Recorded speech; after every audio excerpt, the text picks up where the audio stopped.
Mohammed Abduba Dida, presidential candidate for the Alliance for Real Change, or ARC. Thank you very much for coming and welcome to the JSO interview. Thank you, John. Mr. Dida, first things first, you were a school teacher before now. You are interested intellectually in the study of religion and philosophy and are pursuing studies towards that end. But you've decided to run for president in these forthcoming elections as representative, first and foremost, of a minority community. You are Boran, I think I'm right in saying. Would you take us along a line of thinking about the history of your people within the Kenya of the last 50 years and the marginalization that is meant to be part of their history?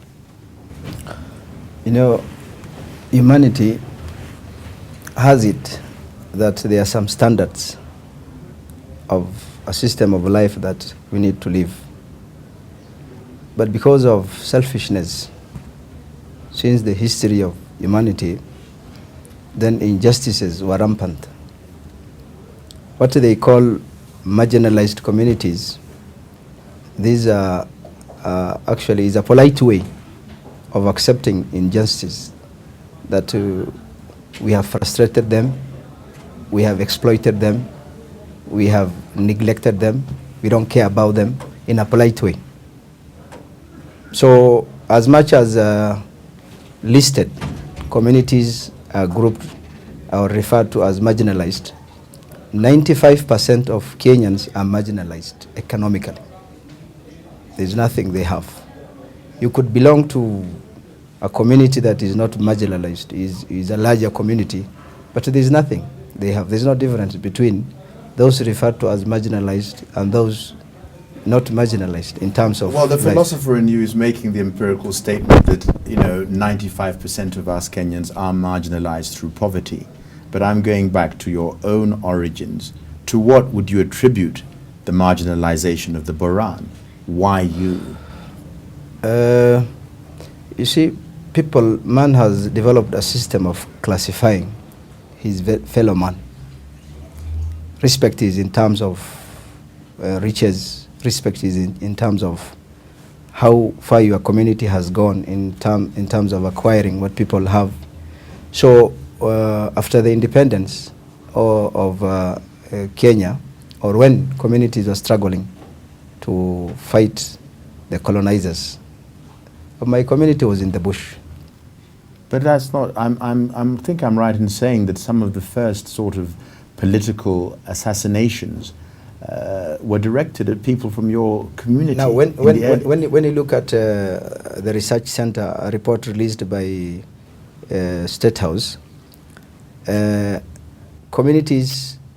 communities in Kenya later joined. And if you remember well, KAU and KANU were formed, and things were okay.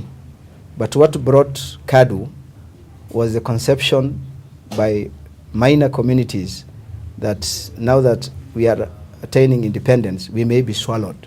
Exactly. You see?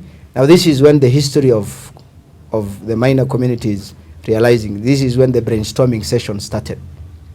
And now every community, when you come up with an idea, now that a teacher is clear to vie for president, so many people, so many Kenyans have really seen that, well, we can also achieve it.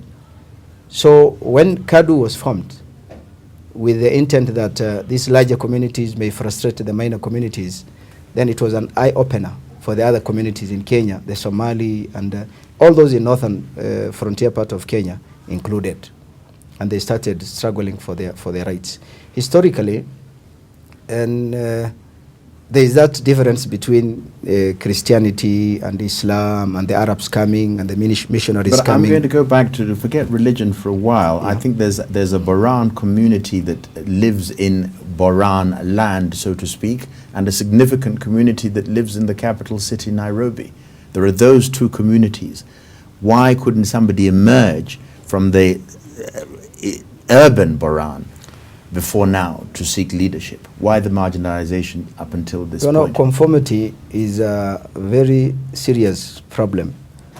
When you struggle and then somebody tells you, if you go to Nairobi, you will be robbed, you will be killed, or you develop a negative attitude. So here is a scenario where any potential Kenyan, forget about the minor communities, the major communities will be gunned down because he had a bright idea. Kenya is known for frustrating its potentials.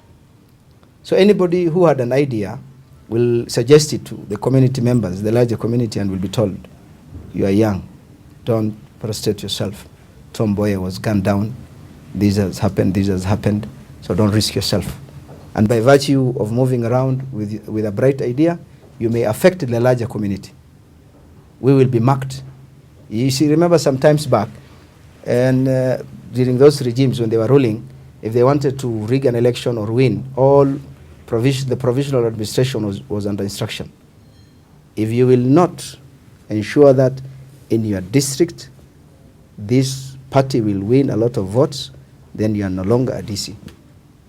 Right. So for this gentleman to retain his employment, he has to go an extra mile to convince people that, please, you know that from this community I'm only the district commissioner, and for me to stay more, this is the instruction that I was given.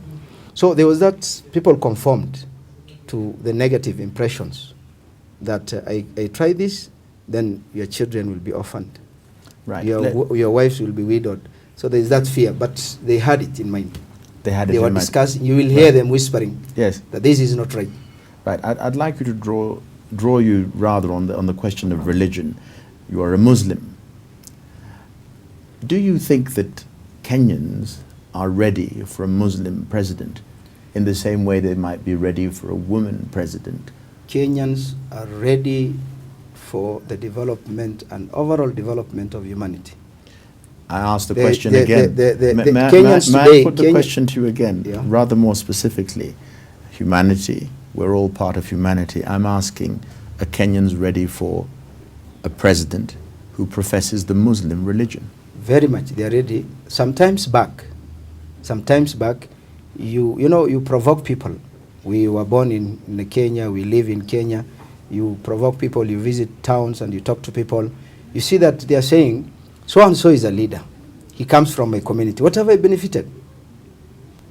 That gentleman comes from that religion. I'm not putting it to you in those sort of philosophical terms, philosopher though you may be. I'm saying if Kenya perceives itself as a largely Christian country, given the climate that persists in the world and the negative perceptions of Islam, which you would be better informed than I am, are we ready for a Muslim president such as you? If that is what they may have, I don't think they have, but if they have that notion in their thinking, then so many Christian leaders were in charge and they failed us.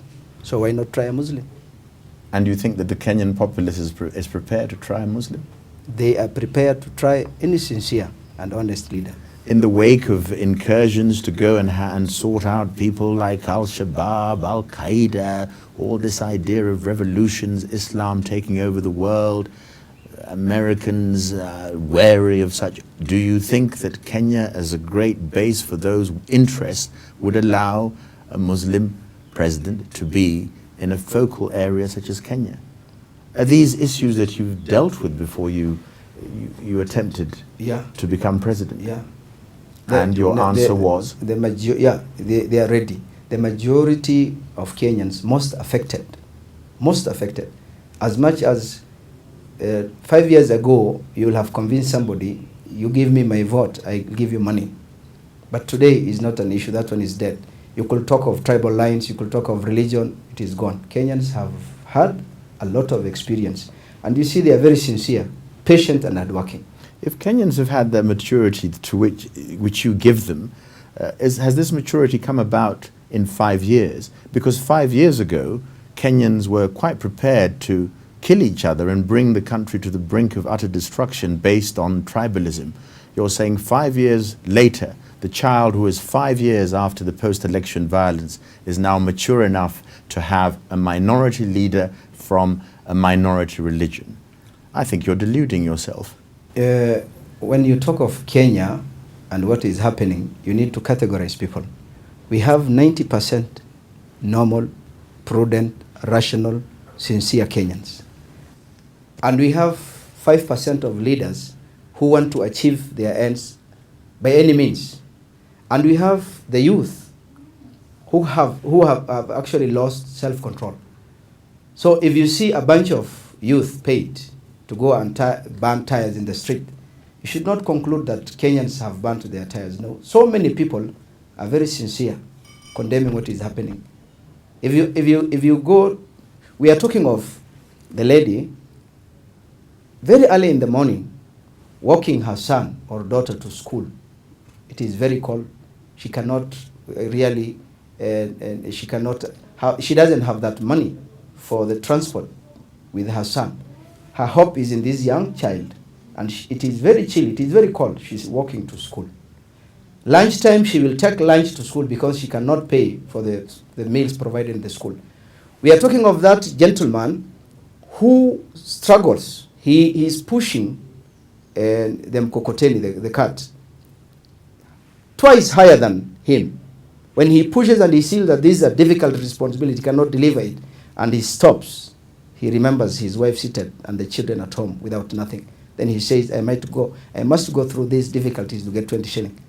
Real Kenyans, people moving from one side of Nairobi to the other, walking 5 in the morning. We are talking of this. They are really humane and they love peace. I'm not talking of the few mad, selfish leaders and the 5% youth who can be turned right, left, center. No. 90% of Kenyans are ready for this.